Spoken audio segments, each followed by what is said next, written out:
Bilang mga mananampalataya, hindi pwedeng hindi tayo katulad ng kaisipan ni Kristo. One of the purpose why we are called by God is to become Christ-likeness. Ito yung pananaw kaisipan na laging magbigay ng karangalan sa Diyos.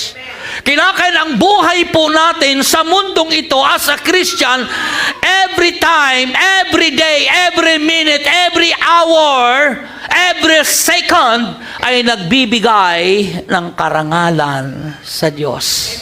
Hebrew 5:7-8.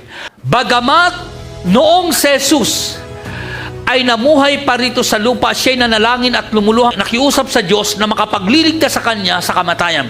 At dinilig siya ng Diyos dahil sa lubusan siya nagpakumbaba. Verse 8. Kahit na siya'y anak ng Diyos, natutunan niya ang tunay na kahulugan ng pagsunod sa pamamagitan ng pagtitiis. To have an attitude like Jesus Christ, imitate His humility, imitate His love, and imitate His sufferings.